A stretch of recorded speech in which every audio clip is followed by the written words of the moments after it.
Hi dears, അസ്സലാമു അലൈക്കും.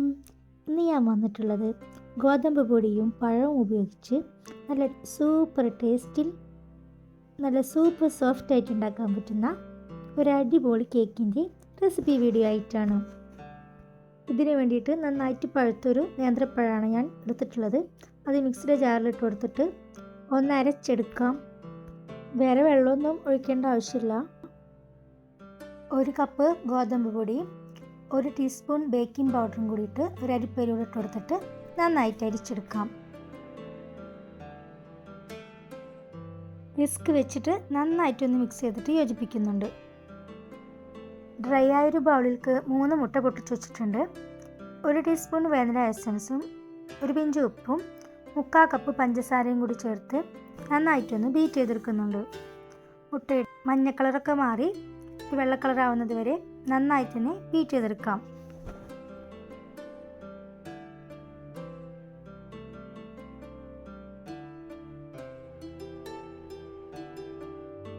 മുട്ടയുടെ കളറൊക്കെ മാറി നന്നായിട്ട് പൊങ്ങി വന്നിട്ടുണ്ട്.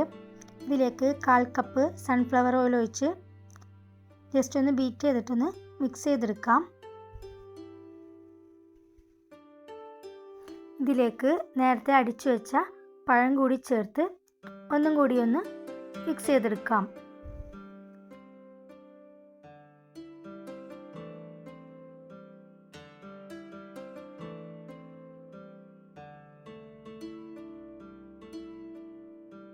ഈ മുട്ട മിക്സിലേക്ക് നേരത്തെ നമ്മൾ അരിച്ചു മാറ്റി വെച്ച ഗോതമ്പ് പൊടി കുറേശ്ശെ ഒന്ന് ഇട്ട് കൊടുക്കുന്നുണ്ട്.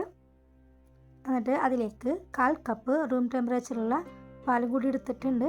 അതിൽ നിന്നും കുറേശ്ശെ ചേർത്ത് ഗോതമ്പ് പൊടിയും പാലും ഇടകലർത്തിയിട്ട് പതുക്കെ ഒന്ന് മിക്സ് ചെയ്തിട്ട് യോജിപ്പിച്ചെടുക്കാം. മുട്ടൊക്കെ നമ്മൾ നന്നായിട്ട് ബീറ്റ് ചെയ്ത് പതപ്പിച്ചെടുത്തിട്ടുള്ളതാണ്. അതുകൊണ്ട് തന്നെ അതിലേക്ക് ഗോതമ്പ് പൊടിയും പാലൊക്കെ ചേർക്കുമ്പോൾ ഒരു പതുക്കെ നല്ല സോഫ്റ്റ് ആയിട്ട് വേണം ചേർത്ത് കൊടുക്കാൻ. അല്ലെങ്കിൽ മുട്ടൊക്കെ താന്നു പോവുകയും ചെയ്യും, നമ്മുടെ കേക്ക് നന്നായിട്ട് ഹാർഡായി പോവുകയും ചെയ്യും.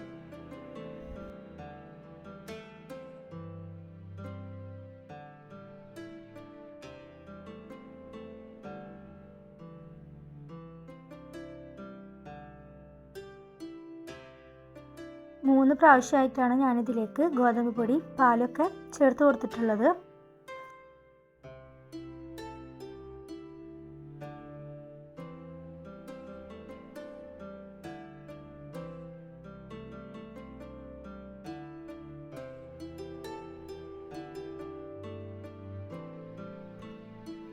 ഫുള്ളായിട്ടും ബാറ്ററിലേക്ക് പൊടി ചേർത്ത് കൊടുത്തിട്ടുണ്ട്. ഇനി നമുക്ക് വിസ്ക് മാറ്റി വെച്ചുകൊണ്ട് ഒരു സ്പാച്ചിൽ വെച്ചിട്ട് താഴെ മേലൊക്കെ നന്നായിട്ടൊന്ന് ഇളക്കി യോജിപ്പിച്ച് കൊടുക്കാം. അടിയിലൊക്കെ ചിലപ്പോൾ കട്ട പിടിച്ചിട്ടൊക്കെ കിടക്കുന്നുണ്ടായിരിക്കാം. നന്നായിട്ട് ബാറ്റർ ഒന്ന് ഇളക്കി യോജിപ്പിച്ച് കൊടുക്കണം. ഇനിയൊരു 7 ഇഞ്ചിൻ്റെ പാനാണ് ഞാൻ എടുത്തിട്ടുള്ളത്. ബട്ടർ പേപ്പറൊക്കെ ഇട്ടിട്ടുള്ള പാന്. അതിലേക്ക് ബാറ്റർ ഫുള്ളായിട്ട് ഒഴിച്ചിട്ട് നന്നായിട്ടൊന്ന് ടാപ്പ് ചെയ്തെടുക്കുന്നുണ്ട്. ഇനി ഇതിൻ്റെ മേലൊരു ഭംഗിക്ക് വേണ്ടിയിട്ടാണ് ഞാൻ കുറച്ച് കറുത്ത മുന്തിരി, കുറച്ച് അണ്ടിപ്പരിപ്പ്, കുറച്ച് ടൂട്ടി ഫ്രൂട്ടിയൊക്കെ ഒന്ന് വെച്ച് കൊടുക്കുന്നുണ്ട്. അത് നിർബന്ധമൊന്നുമില്ല, എന്നാലും കാണുമ്പോൾ ഒരു ഭംഗിയുണ്ട്.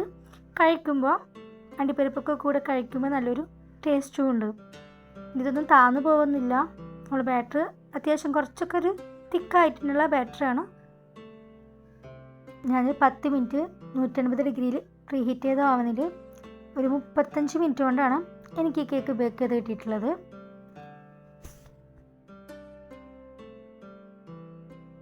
കേക്ക് ഇവിടെ നല്ല ഹൈറ്റിൽ തന്നെ പൊങ്ങി കിട്ടിയിട്ടുണ്ട്. നമ്മളെ കേക്ക് കണ്ട നല്ല സോഫ്റ്റ് ആയിട്ട് തന്നെ നമുക്ക് കിട്ടിയിട്ടുണ്ട്. നമുക്കിതൊന്ന് കട്ട് ചെയ്തിട്ട് നോക്കാം.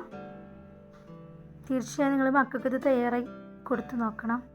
കുട്ടികൾക്ക് എന്തായാലും നന്നായി ഇഷ്ടപ്പെടും. ഇത് നല്ല സോഫ്റ്റും നല്ല ടേസ്റ്റുമാണ് കേക്ക്.